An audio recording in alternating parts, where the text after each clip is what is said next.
Hi friends, ఎలా ఉన్నారు? ఈరోజు మనం ఒక కొత్త వీడియో అయితే మీ ముందుకు రావడం అయితే జరిగిందనమాట. ఈరోజు ఈ వీడియోలో మనం 10వ తరగతి సాంఖ్యశాస్త్రంలోని 13వ పాఠమైనటువంటి వలస పాలిత ప్రాంతాలలో జాతి విముక్తి ఉద్యమాలు అనే పాఠం గురించి అయితే మనం తెలుసుకునే ప్రయత్నం అయితే చేద్దాం.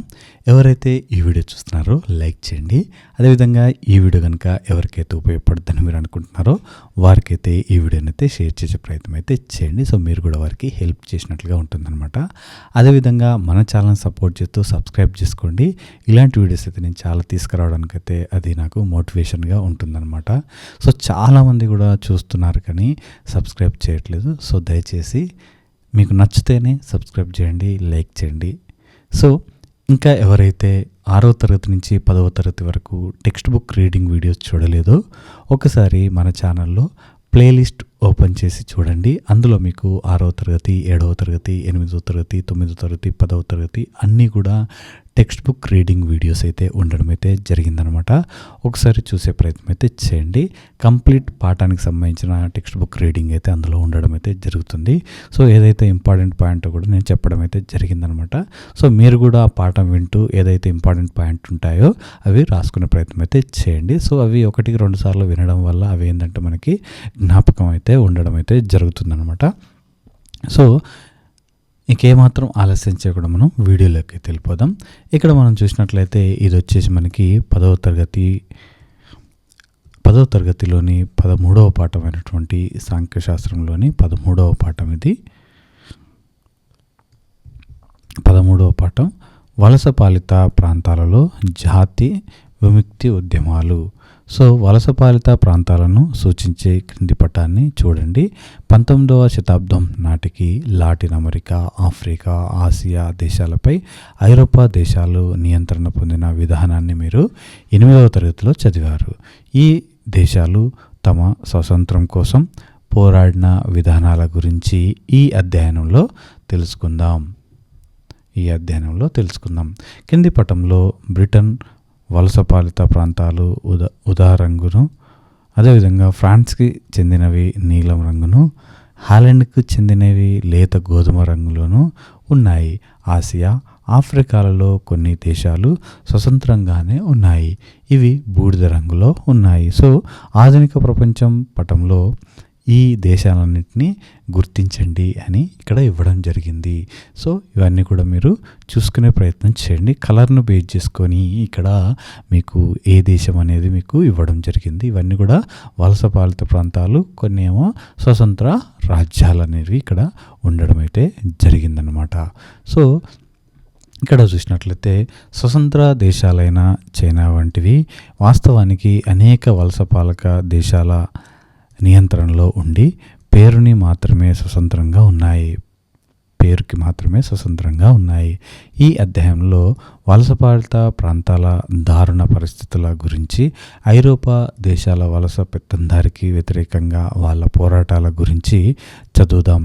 ఈ దేశాలలో చాలా వాటిల్లో అనేక భాషలు, అనేక మతాలు ఉన్న వివిధ రకాల ప్రజలు ఉండేవాళ్ళు.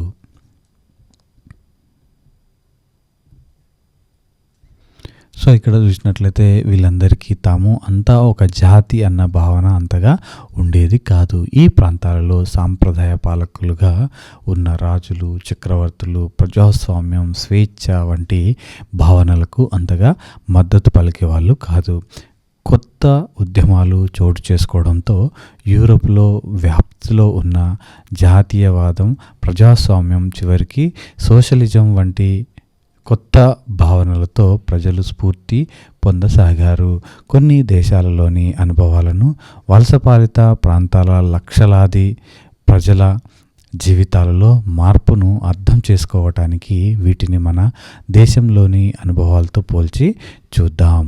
సో ఇక్కడ చూసినట్లయితే చైనా 2 భిన్న దశలు. 20వ శతాబ్దం ఆరంభంలో మంచు వంశ చక్రవర్తులు చైనాని పాలిస్తూ ఉండేవారు. సో ఇది బిట్ అయిందండి. 20వ శతాబ్దంలో ఎవరు చైనాని పాలించేవారంటే మంచు వంశ చక్రవర్తులు. అయితే పాశ్చాత్య వలసపాలక శక్తుల నుంచి చైనా ప్రయోజనాలను కాపాడుకోగలిగే పరిస్థితిలో వాళ్ళు లేరు. ఈ వలసపాలక శక్తులు చైనాలోని వివిధ ప్రాంతాలలో తమ ప్రభావ ప్రాంతాలను ఏర్పరచుకుని తక్కువ దిగుమతి పన్నులు చెల్లించడం, చైనా చట్టాలు తమకు వర్తించకపోవటం, సైనిక దళాలను కలిగి ఉండటం వంటి మినహాయింపులను ఇచ్చేలా చైనా చక్రవర్తులపై ఒత్తిడి తేగలిగారు. ఈ పరిస్థితుల పట్ల చైనాలోని పాలనాధికారులు ప్రజల అసంతృప్తితో ఉన్నారు. సో పాలనాధికారులు అనేక సంస్కరణలకు ప్రయత్నించారు. పాశ్చాత్య ఆధిపత్యంపై ప్రజలు అనేక తిరుగుబాట్లు కూడా చేయసాగారు. సో ఇక్కడ చూసినట్లయితే గణతంత్రం ఏర్పాటు. సో మంచు సామ్రాజ్యాన్ని కూలదోసిన సన్ యట్ సెన్. సో ఇది కూడా మనకు బిట్టండి.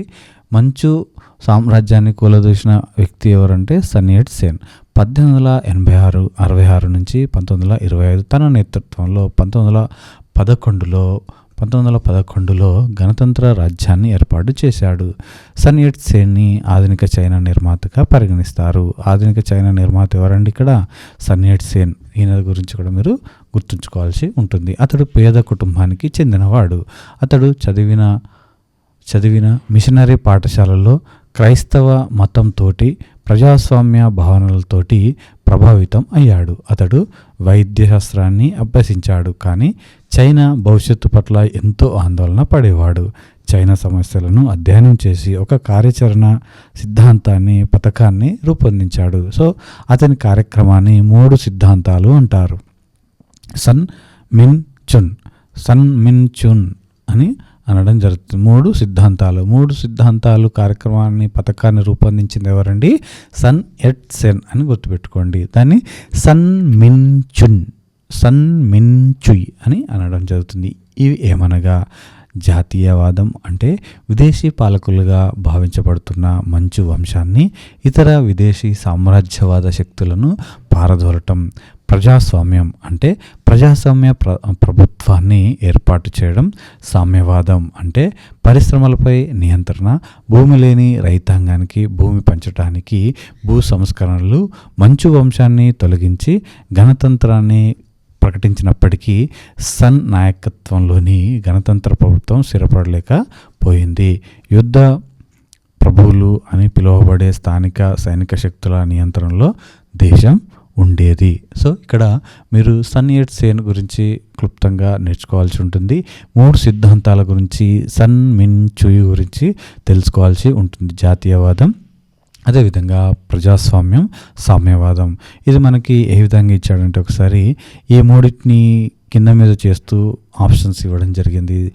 సన్ మిన్ చుయ్ 3 సిద్ధాంతాలు వరుస క్రమంలో అమర్చండి అని. సో మనకు సామ్యవాదం, ప్రజాస్వామ్యం, జాతీయవాదం. సో ఇట్లా పేర్లు గుర్తుంటేనే సరిపోదు, క్రమం కూడా గుర్తుంచుకునే ప్రయత్నం అయితే చేయండి. జాతీయవాదం, ప్రజాస్వామ్యం, సామ్యవాదం అనేది గుర్తుంచుకోండి. సో ఇక్కడ నెక్స్ట్ మనం చూసినట్లయితే చైనా సామాజిక రాజకీయ అనిశ్చితి కొనసాగింది. వర్సెల్స్ శాంతి సమావేశం నిర్ణయాలను నిరసిస్తూ 1919 మే 4న బీజింగ్లో ఒక నిరసన ప్రదర్శన చేపట్టారు. మొదటి ప్రపంచ యుద్ధంలో గెలుపొందిన బ్రిటన్ పక్షాన ఉన్నప్పటికీ జపాను ఆక్రమించిన ప్రాంతాలు చైనాకి తిరిగి రాలేదు. ఈ నిరసన ఒక ఉద్యమంగా రూపొంది మే 4 ఉద్యమంగా పిలువబడసాగింది.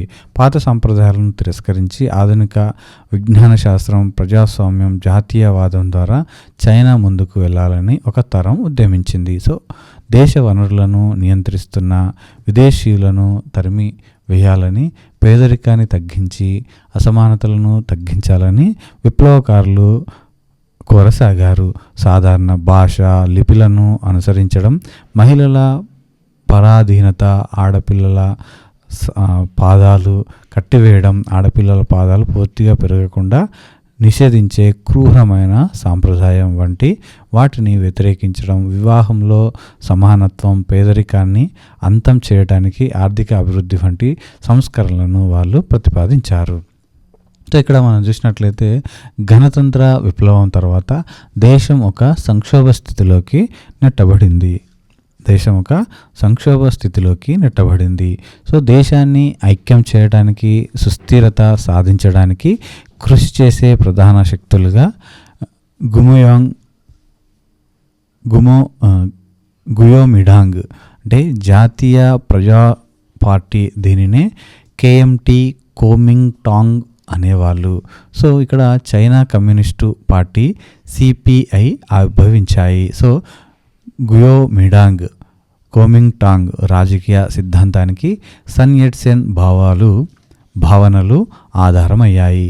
కూడు, గుడ్డ, ఇల్లు, రవాణా అన్నవి 4 ప్రధాన అవసరాలుగా వాళ్ళు గుర్తించారు. సన్ యట్ సెన్ చనిపోయిన తర్వాత గుయోమిడాంగ్ నాయకుడిగా చియాంగ్ కైషేక్ 1887-1975 ఎన్నికయ్యాడు. అధికారాన్ని హస్తగతం చేసుకున్న యుద్ధ ప్రభువులకు, స్థానిక నాయకులకు వ్యతిరేకంగాను కమ్యూనిస్టులను నిర్మూలించడానికి అతడు సైనిక చర్యలకు పూనుకున్నాడు. దేశాన్ని సైనిక దేశంగా మలచడానికి అతడు ప్రయత్నించాడు. ప్రజలు కలిసి పనిచేసే సహజాత అలవాటుని పెంపొందించుకోవాలని అతడు కోరాడు. సో ఇక్కడ మనం ఆ తర్వాతి కాలంలోని గోడపత్రిక పాత ప్రపంచాన్ని కూలగొట్టి కొత్త ప్రపంచాన్ని నిర్మించు అని ఇది పేర్కొంటుంది. ఇక్కడ మీరు ఈ చిత్రాన్ని చూడవచ్చు. సో నెక్స్ట్ మనం ఇక్కడ చూసినట్లయితే గుయోమిడాంగ్ సామాజిక మూలాలు పట్టణ ప్రాంతాల్లో ఉన్నాయి. పారిశ్రామిక ప్రగతి పరిమితంగాను నిదానంగాను ఉంది. ఆధునిక ప్రగతికి కేంద్రాలుగా మారిన షాంఘై వంటి నగరాల్లో 1919 నాటికి 5 లక్షల పారిశ్రామిక కార్మిక వర్గం ఏర్పడింది. అయితే వీళ్ళలో చాలా తక్కువ శాతం ఓడల నిర్మాణం వంటి ఆధునిక పరిశ్రమలో ఉపాధి పొందారు. వీరిలో అధిక శాతం మధ్యతరగతి పట్టణ వాసులు. సియావో షిమిన్గా పరిగణించబడే వ్యాపారస్తులు, దుకాణదారులు ఉన్నారు. పట్టణ కార్మికులకు ప్రత్యేకించి మహిళలకు చాలా తక్కువ వేతనాలు లభించేవి. వాళ్ళు కార్మిక సంఘాలలో సంఘటితం కాసాగారు.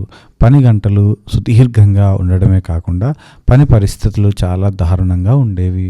స్వేచ్ఛ భావనలు ఆదరణ పొందటంతో మహిళల హక్కుల గురించి, సమానత్వం పునాదిపై కుటుంబాలను నిర్మించడం, ప్రేమ వంటి వాటి గురించి ఆలోచించడం, చర్చించడం మొదలుపెట్టారు. సో పాఠశాలలు, విశ్వవిద్యాలయాలు విస్తరించడంతో పేకింగ్ విశ్వవిద్యాలయం 1902లో ఏర్పడింది.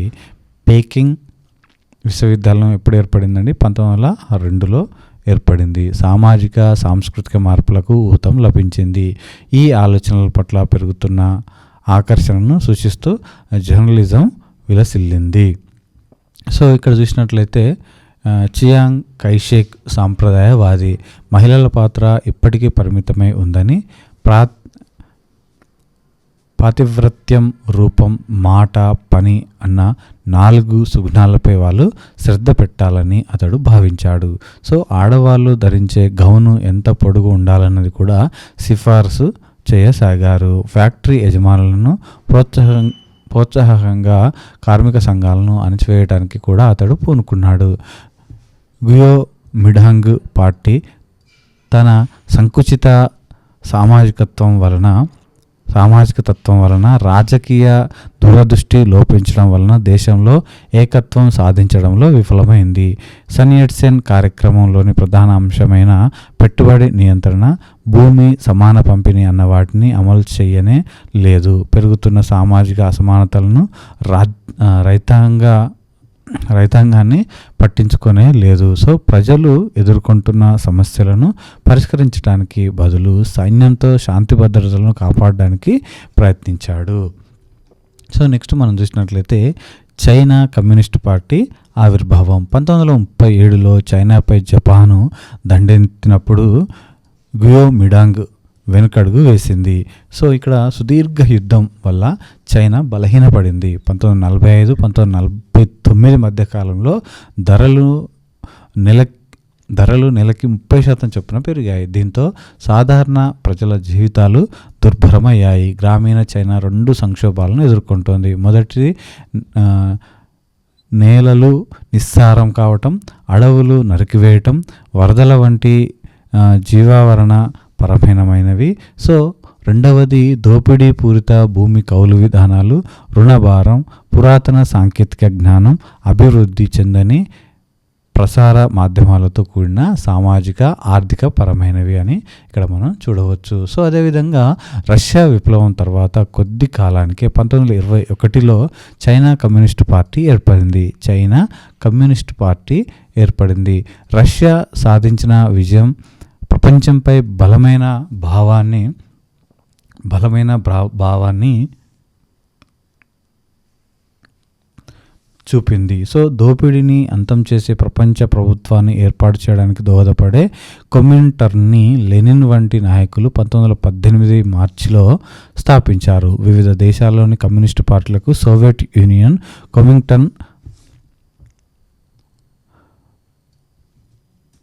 కొమింగ్టన్ మద్దతు ఇచ్చాయి. సో అయితే పట్టణాలలోని శ్రామిక వర్గం ద్వారానే విప్లవం వస్తుందన్న సాంప్రదాయ మార్క్సిస్ట్ భావనలతోనే అవి పనిచేయసాగాయి.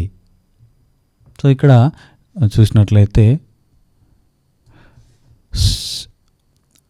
సిసిపి నాయకుడిగా ఎదిగిన మావో జెడాంగ్ 1893 నుంచి 1976 తన విప్లవ కార్యక్రమానికి రైతాంగాన్ని ఆధారంగా చేసుకొని భిన్నమైన పంతాన్ని అవలంబించసాగాడు. ఇక్కడ చూడండి, మావో జెడాంగ్ ఎవరిని తీసుకొని భావజాలాన్ని అభివృద్ధి చేశాడంటే రైతాంగాన్ని ఆధారంగా చేసుకొని భిన్నమైన పంతాన్ని అవలంబించండి. సో ఇది మనకి బిట్ అయిందండి, ఇది గుర్తుపెట్టుకునే ప్రయత్నం అయితే చేయండి.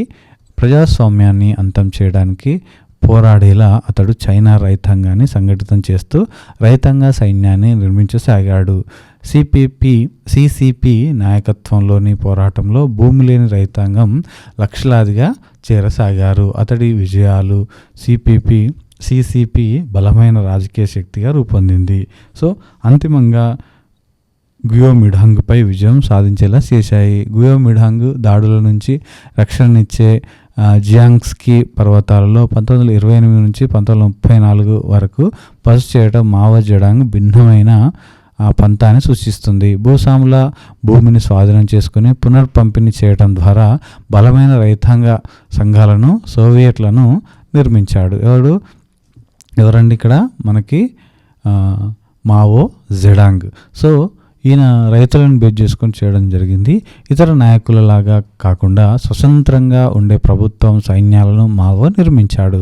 సో మహిళలు ఎదుర్కొంటున్న సమస్యల పరిష్కారానికి గ్రామీణ మహిళా సంఘాల ఏర్పాటును ప్రోత్సహించాడు. సో పెద్దలు కుదిర్చిన వివాహాలను నిషేధిస్తూ, వివాహ ఒప్పంద పత్రాల కొనుగోలు, అమ్మకాలను నిలిపివేస్తూ, విడాకుల విధానాన్ని సరళీకృతం చేస్తూ కొత్త వివాహ చట్టాన్ని చేశారు. సో కమ్యూనిస్టుల సోవియట్లను గుయోమిడాంగ్ చక్రబద్ధం చేయడంలో పార్టీ తమ స్థావరాన్ని మార్చుకోవాల్సి వచ్చింది. దీంతో లాంగ్ మార్చ్గా ప్రఖ్యాతిగాంచిన షాంగ్సీకి 6,000 మైళ్ళ కష్టభూయిష్ట ప్రయాణం 1934-35లో మొదలైంది. సో ఇక్కడ యానాన్లోని తన కొత్త స్థావరంలో యుద్ధ ప్రభువులను అంతమొందించి విదేశీ సామ్రాజ్యవాదంపై పోరాడటానికి, భూ సంస్కరణలు చేపట్టడానికి తమ కార్యక్రమాన్ని మరింత తీవ్రతరం చేశారు. భూ సంస్కరణలు, జాతీయీకరణ అన్న ఈ 2 అంశాల కారణంగా పార్టీకి బలమైన సామాజిక పునాది ఏర్పడింది. సో ఇక్కడ చూసినట్లయితే 1937-1945 మధ్య కాలంలో చైనాపై జపాన్ దండెత్తి చాలా భూభాగాన్ని ఆక్రమించింది. సో క్రూర వలస సైనిక పాలనను జపాన్ అమలు చేయడంతో చైనా సమాజం, ఆర్థిక పరిస్థితి దారుణంగా ప్రభావితం అయ్యాయి. జపాన్ ఆక్రమణను ప్రతిఘటించడానికి గుయోమిడాంగ్, సిసిపి చేతులు కలిపాయి. సో 1945 ఆగస్టులో అమెరికాకి జపాన్ దాసోహం అయిన తర్వాత చైనాపై ఆధిపత్యం కోసం గుయోమిడాంగ్, సిసిపిల మధ్య పూర్తిస్థాయి యుద్ధం జరిగింది. అంతిమంగా చైనా ప్రధాన భూభాగంపై పట్టు సాధించడంలో సిసిపి విజయవంతమైంది. సో గుయోమిడాంగ్కి తైవాన్ దీవుల్లో ప్రభుత్వాన్ని ఏర్పాటు చేసే పరిస్థితి కలిగింది. సో ఇక్కడ చూసినట్లయితే నూతన ప్రజాస్వామ్యం ఏర్పాటు 1949-1954 మధ్య 1949లో చైనా ప్రజల గణతంత్రం ఏర్పడింది. సో ఇది నూతన ఇది వచ్చేసి మనకి నూతన ప్రజాస్వామ్యం అన్న సిద్ధాంతంపై ఏర్పడింది. ప్రజాస్వామ్య విధానాన్ని, సామ్రాజ్యవాదాన్ని వ్యతిరేకించే సామాజిక వర్గాలన్నీ ఈ సిద్ధాంతం ఆధారంగా ఏకమయ్యాయి. ఆర్థిక విధానంలోని కీలక అంశాలను ప్రభుత్వ ఆధీనంలో ఉంచారు. అధికారంలోకి వచ్చిన తర్వాత సిసిపి పెద్ద ఎత్తున భూ సంస్కరణలు అమలు చేసింది. ఇక్కడ చూసినట్లయితే అంటే భూస్వాముల భూమిని జప్తు చేసి పేద రైతాంగానికి పంచిపెట్టారు. మహిళల రక్షణకు, వాళ్ళ హక్కులకు, బహుభార్యత్వ నిషేధానికి కూడా కొత్త ప్రభుత్వం చట్టాలు చేసింది. దీనివల్ల మహిళలు వివిధ రంగాలలో పురుషులతో సమాన హోదా పొందగలిగారు. భూ సంస్కరణలు, గ్రామీణ పరిస్థితిని అర్థం చేసుకోవటం, రైతాంగ సంఘాల నిర్మాణం వంటి వాటితో 2 సంవత్సరాలు శాంతియుతంగా గడిచిన తర్వాత 1950-51లో భూ సంస్కరణల అమలు మొదలుపెట్టారు. గ్రామాలలో ఉంటున్న అందరి వర్గాలను గుర్తించడం, తర్వాత భూస్వాముల భూమి, ఇతర ఉత్పాదక ఆస్తులను స్వాధీనం చేసుకుని తిరిగి పంచటం వంటివి దీంట్లో ముఖ్యమైన దశలు. ఈ ప్రక్రియలో ప్రధాన భూమికను ప్రాంతీయ స్థాయి భూ సంస్కరణల సంఘం పంపించిన పని బృందాలు పోషించాయి. రైతాంగ సంఘాలను ఏర్పాటు చేయటం, స్థానిక నాయకత్వ స్థానాలకు వాటి నుంచి క్రియాశీలక సభ్యులను ఎంపిక చేయటం వీటి ముఖ్య విధుల్లో భాగంగా ఉండేవి. ఈ కొత్త నాయకత్వం ప్రధానంగా పేద, మధ్యతరగతి రైతాంగం నుంచి ఏర్పడింది. పలు ప్రాంతాలలో తమ నైపుణ్యాల కారణంగా మధ్యతరగతి రైతాంగం ఆధిపత్యంలోకి వచ్చింది. అంతేకాకుండా ప్రజా సమావేశాలు, బహిరంగ విచారణల ద్వారా భూస్వాములకు వ్యతిరేకంగా గ్రామం అంతటినీ సమీకరించడానికి పని బృందాలు ప్రయత్నించాయి. ఈ పద్ధతుల వల్ల భూస్వాములు ప్రజల చేత అవమానాలకు గురయ్యారు. విచారణలో ఈ వర్గం వాళ్లకు మరణశిక్ష విధించారు. ఈ విధంగా వర్గానికి చెందిన 10 నుంచి 20 లక్షల మంది చంపి ఉంటారు. ఆర్థిక సంస్కరణల కార్యక్రమంలో భాగంగా చైనా సాగు భూమిలో 43% గ్రామీణ ప్రజలతో 60% పంచిపెట్టడంలో భూ సంస్కరణలు విజయం సాధించాయి. పేద రైతుల కింద భూమి గణనీయంగా పెరిగింది. అయితే ముందు నుంచి మధ్యతరగతి రైతాంగం బలమైన స్థితిలో ఉన్నందువల్ల అది ఎక్కువ ప్రయోజనం పొందింది. ఇక్కడ చూసినట్లయితే పాత సంపన్న వర్గానికి చెందిన అధికారం, ఆర్థిక వనరులను తీసేసుకోగా, ఇంకోవైపున సిసిపి ద్వారా రాజకీయ రంగంలోకి వచ్చిన పేద, మధ్యతరగతి చెందిన గ్రామ కార్యకర్తల నుంచి కొత్త కులీన వర్గం ఏర్పడసాగింది. భూ సంస్కరణలతో పాటు రాజకీయ విద్య, అక్షరాస్యతను వ్యాపింప చేయడానికి పెద్ద ఎత్తున వయోజన రైతాంగ పాఠశాలను ప్రారంభించారు. దీనితో పాటు గ్రామాల్లోని చిన్నపిల్లలకు, పెద్దవాళ్లకు ప్రాథమిక పాఠశాలను ప్రారంభించారు. విప్లవ తొలి సంవత్సరాలలో భూ సంస్కరణలు అమలు చేయడంలోనూ, అదేవిధంగా అందరికీ ప్రాథమిక విద్యను అందించడంలోనూ సాధించిన విజయాలు చైనా భవిష్యత్తు ప్రగతికి బలమైన పునాదిగా నిలిచాయని మేధావులంతా సాధారణంగా ఏకీభవిస్తారు. ఇక్కడ మనం చూసినట్లయితే సిసిపి పాలన క్రమేపీ ఏకపార్టీ పాలనకు దారితీసింది. సిసిపికి చెందిన అధినాయకులు లేదా చైర్మన్ చాలా శక్తివంతులుగా ఎదిగారు. ప్రతిపక్ష కార్యకలాపాలు అణగదొక్కబడ్డాయి. ఇక్కడ నైజీరియా వలస పాలకులకు వ్యతిరేకంగా ఏకం కావటం ఇక్కడ చూద్దాం. ఇప్పుడు ఆఫ్రికాలోని వలస పాలన, జాతీయవాదాల గురించి తెలుసుకోవడానికి ఆ ఖండ పశ్చిమ తీరాన ఉన్న నైజీరియాను అధ్యయనం చేద్దాం. ఈ దేశాన్ని పటంలో గుర్తించండి. ఈ దేశం గురించి 7వ తరగతిలో చదివినది గుర్తు చేసుకోండి అని ఇక్కడ మనకి ఇవ్వడం జరిగింది. అది ఫాలో కండి. ఇక్కడ చూసినట్లయితే ఇది నైజీరియా పటం. అదేవిధంగా బ్రిటిష్ వలస పాలన ఒక జాతి ఏర్పాటు. ప్రపంచంలో మిగిలిన ప్రాంతాల్లో మాదిరిగానే ఆఫ్రికా కూడా జాతీయ రాజ్యాలు అన్న భావన కొత్తది. తరచుగా గిరిజన తెగల ఉనికి గుర్తింపు సాధారణంగా ప్రజలను ఒకటిగా ఉంచేది. వలస పాలకులు కొత్త ప్రాంతాన్ని ఇష్టానుసారంగా తమ నియంత్రణలోకి తీసుకున్నారు. ప్రస్తుతం నైజీరియాగా మనకు తెలిసిన దేశాన్ని బ్రిటిష్ వారు ఏర్పరిచారు. నైజర్ నది వ్యవస్థ కింద వివిధ తెగలు ఉంటున్న వేరువేరు ప్రాంతాలను ఒకటిగా చేయడం ద్వారా దీనిని ఏర్పరిచారు.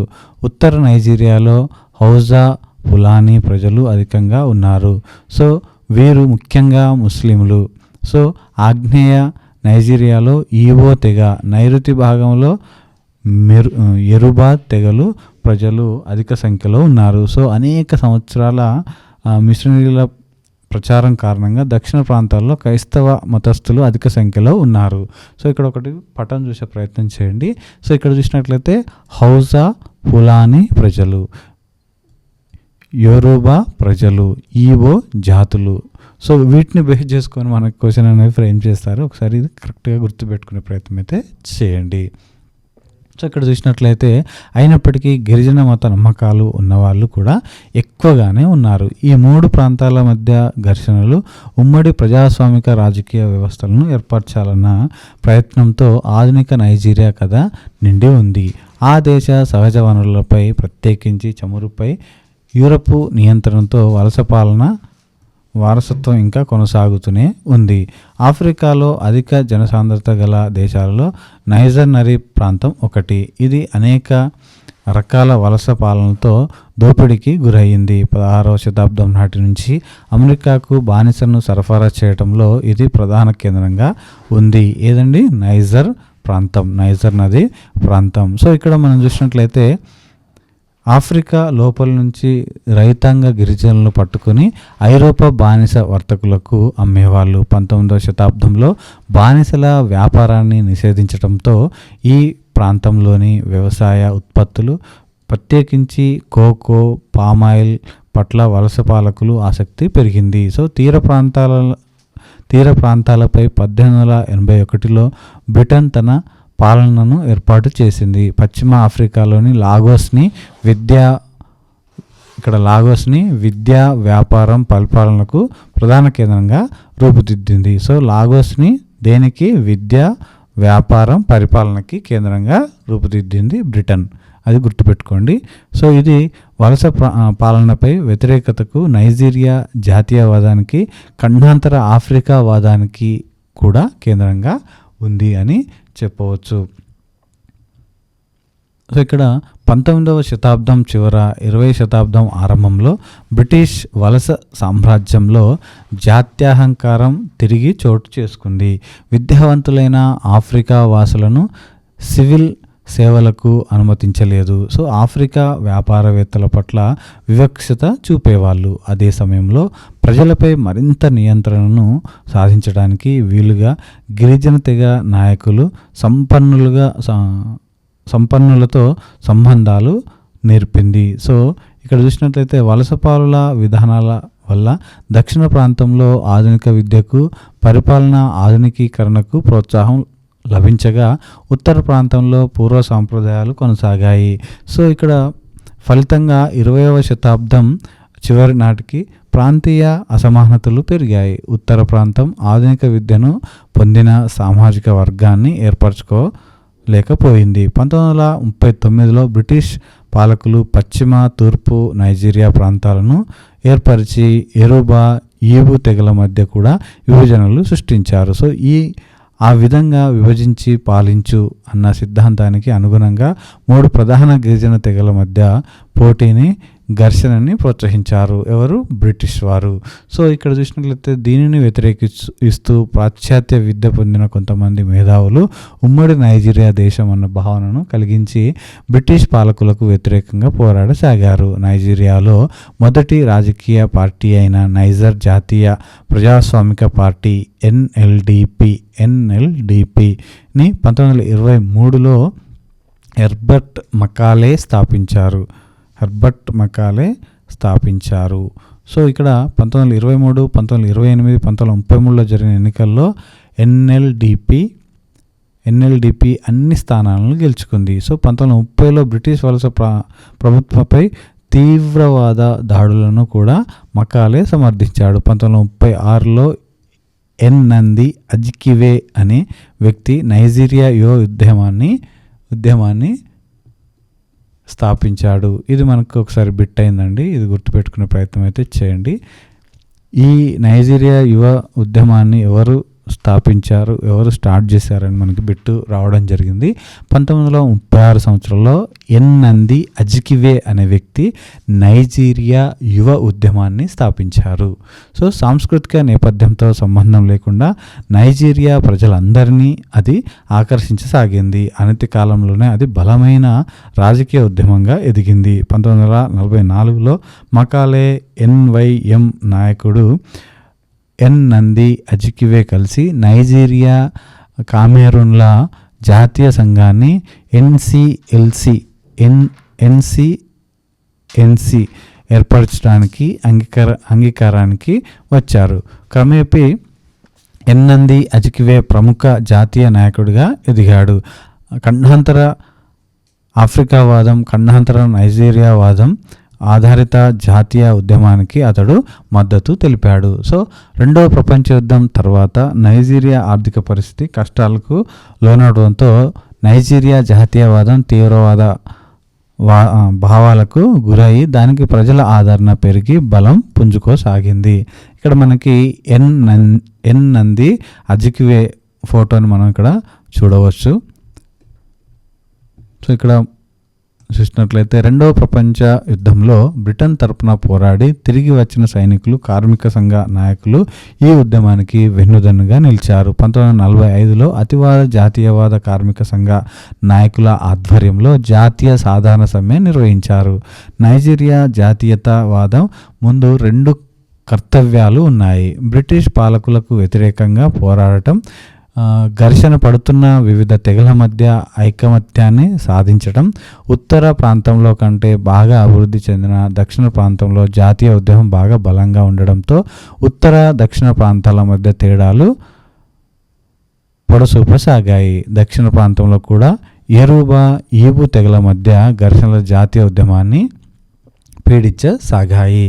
సో ఇక్కడ 1950ల నాటికి ఈ 3 ప్రాంతాల్లో వలస పాలనను వ్యతిరేకిస్తూ 3 ప్రాంతీయ పార్టీలు ఏర్పడ్డాయి.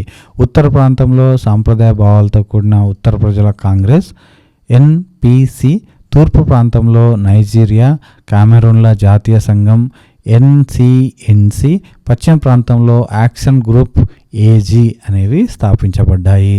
స్వతంత్రం, బలహీన ప్రజాస్వామ్యం.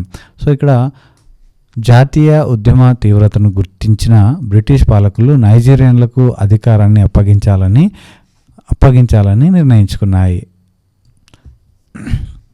నిర్ణయించుకున్నారు. సో ఇందుకు 3 ప్రధాన ప్రాంతాల స్వయం ప్రతిపత్తిని గుర్తిస్తూ సంక్లిష్ట సమైక్య వ్యవస్థను నెలకొల్పారు. 1960 అక్టోబర్ 1న నైజీరియా స్వతంత్రం పొందింది. 1960లో నైజీరియాకి స్వతంత్రం రావడం జరిగింది. దురదృష్టవశాత్తు ప్రజాస్వామిక, న్యాయపూరిత సమతుల్యం సాధించలేకపోవటం వల్ల అనతి కాలంలోనే నైజీరియాలో పౌరయుద్ధం చెలరేగింది. ఫలితంగా సైనిక పాలన ఏర్పడింది. ఉత్తర ప్రాంత ఆధిపత్య ధోరణికి ఇది కొనసాగించింది. సో ప్రజాస్వామిక ప్రభుత్వాలను ఏర్పాటు చేయడానికి ఎన్నో ప్రయత్నాలు జరిగాయి, కానీ ఇవన్నీ విఫలమయ్యాయి. సైనిక పాలనలో అవినీతి, మానవ హక్కుల ఉల్లంఘన కొనసాగాయి. అవినీతి పాలకులకు మద్దతిచ్చే బహుళజాతి చమురు కంపెనీలు, సైనిక ప్రభుత్వాలు దీంట్లో భాగస్వామ్యం అయ్యాయి. సో ఇక్కడ సుదీర్ఘ సైనిక నియంతృత్వ పాలన తర్వాత 1999లో నైజీరియా ప్రజాస్వామిక ప్రభుత్వాన్ని ఎన్నుకుంది. సో ప్రజాస్వామిక నైజీరియాను నిర్మించే సవాలును ఇది ఎట్లా ఎదుర్కొంటుందో వేచి చూడాల్సి ఉంది. సో ఇక్కడ మనం చూసినట్లయితే చమురు, పర్యావరణం, రాజకీయాలు. సో ఇందులో నుంచి మనకు బిట్ అనేది ఫ్రేమ్ చేయడం జరిగిందనమాట. చూసే ప్రయత్నం చేయండి. నైజర్ డెల్టాలో 1950లలో చమురును కనుగొన్నారు. ఈ చమురును వెతికి తీసే హక్కులను డచ్ షెల్ కంపెనీ నేతృత్వంలోని వివిధ బహుళజాతి కంపెనీలు పొందాయి. డచ్ షెల్ ఇది ఇక్కడ నైజీరియాలో చమురు తీసే కంపెనీగా ప్రఖ్యాతిగాంచి దాని అనుబంధ సంస్థలు ఇక్కడ డీల్ కుదుర్చుకొని చమురును తీసేవన్నమాట. ప్రస్తుతం ఇవి నైజీరియాకి ప్రముఖమైన వనరు ఏంటండి? చమురు. బావులలో అనేకం బహుళజాతి సంస్థల ఆధీనంలో ఉన్నాయి. సో ఇవి చమురుని వెలికితీసి తమ లాభాల్లో కొంత శాతాన్ని సైనిక పాలకులతో పంచుకున్నారు. సాధారణ ప్రజలు దీనివల్ల ఎటువంటి ప్రయోజనము వనగూరలేదు. సో అంతేకాదు విదేశీ చమురు కంపెనీలు పర్యావరణాన్ని పట్టించుకోకుండా యథేచ్ఛగా చమురును వెలికి తీయడం వల్ల తీర ప్రాంత వాతావరణంలో అనేక సమస్యలు ఏర్పడ్డాయి. చమురు బావుల నుంచి సముద్రపు నీటిలో కలిసే చమురు వల్ల ఇక్కడి జీవావరణ వ్యవస్థ తీవ్రంగా ప్రభావితమైంది. ప్రత్యేకించి మడ అడవులు చమురుకి తట్టుకోలేవు. సో ఈ చమురు నేలలోకి ఇంకి ప్రతి సంవత్సరం ముంపుకి గురైనప్పుడు తిరిగి నీటిపైకి రావడం వల్ల చాలా విస్తీర్ణంలో మడ అడవులు అంతరించిపోయాయి. నైజీరియాలోని మడ అడవులు జీవావరణ వ్యవస్థలో 5-10% వరకు నరికివేయటం వల్ల కానీ చమురు ఊటల వల్ల కానీ నష్టపోయాయని అంచనా. ఈ చమురు వల్ల నేలలు, భూగర్భ జలాలు కలుషితమయ్యి పంటలు, చేపల పెంపకం వంటివి దెబ్బతింటున్నాయి. సో తాగునీరు కూడా తరచూ కలుషితం అవుతుంది. స్థానిక నీటి మడుగులలో పలచటి నూనె, జిడ్డు కనబడుతూ ఉంటుంది. సో తాగునీటి కలుషితం కావడంతో ఆరోగ్యంపై వెంటనే ప్రభావం కనబడకపోయినప్పటికీ దీర్ఘకాలంలో క్యాన్సర్ వంటి సమస్యలు ఏర్పడవచ్చు. సముద్ర జలాల్లో చమురు ఊటలు చాలా ఎక్కువగా ఉండి తీర ప్రాంత పర్యావరణం ప్రభావితమై స్థానికంగా చేపల ఉత్పత్తి పడిపోయింది. సో ఇక్కడ 1990లలో ప్రత్యేకించి నైజర్ డెల్టా ప్రాంతంలో ప్రజల ఆందోళన క్రమేపీ పెరగసాగింది.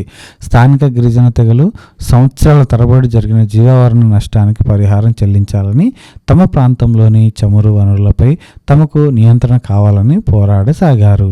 ఈ ఆందోళన మొదట జాతి ఆధారంగా సభ్యులలో ఐకమత్యం సాధించి శాంతియుతంగా ఉన్నది. సో ఇక్కడ మనం చూసినట్లయితే ప్రముఖ మానవ హక్కుల కార్యకర్త, పర్యావరణవాది అయిన కెన్ సారో వివాని అంతర్జాతీయ నిరసనల మధ్య మిలిటరీ ప్రభుత్వం మరణశిక్ష వేయటంతో పరిస్థితులు తీవ్ర రూపం దాల్చాయి. ఒక జాతిగా ఏర్పడడానికి, సుస్థిర ప్రజాస్వామిక వ్యవస్థను స్థాపించడానికి, తన భౌతిక వనరులపై నియంత్రణను సాధించడానికి నైజీరియా ఇంకా ప్రయత్నాలు చేస్తూనే ఉంది. సో ఇక్కడ మనం ఈయన ఫోటోని మనం చూడవచ్చు. ఈయన పర్యావరణం గురించి కొట్లాడడం జరిగిందనమాట. కెన్ సారో వివా, ఈయనది కూడా మనకి బిట్ అయిందనమాట. సో ఇది మీరు చదువుకునే ప్రయత్నం అయితే చేయండి. చమురుతో కలుషితమైన జలాలు మనం ఇక్కడ ఆయిల్గా ఉన్నటువంటి ఈ వాతావరణాన్ని మనం ఇక్కడ చూడవచ్చు అనమాట. సో ఇందులో నుంచి మనకు ఒక బిట్టు ఖచ్చితంగా ఒకటి ఫ్రేమ్ చేయడం అయితే జరుగుతూ ఉంటుంది. ఎప్పుడైనా చూసుకునే ప్రయత్నం అయితే చేయండి. సో ఇక్కడ కీలక పదాలు కనుక చూసినట్లయితే భూ సంస్కరణలు, భూస్వామ్య విధానం, నూతన ప్రజాస్వామ్యం, రసాయనిక ఆయుధాలు, వెట్టి కార్మికులు, ఖండాంతర ఆఫ్రికా వాదం. సో ఇది దీనికి సంబంధించినటువంటి పూర్తి ఇన్ఫర్మేషన్. మీకు ఏమైనా డౌట్స్ ఉంటే కనుక కామెంట్ సెక్షన్లో కామెంట్ చేసే ప్రయత్నం అయితే చేయండి. సో ఇది ఈరోజు ఈ వీడియో ఫ్రెండ్స్. వచ్చే వీడియోలో కలుసుకునే ప్రయత్నం చేద్దాం. Thank you. అందరికీ ఆల్వేస్ జై హింద్.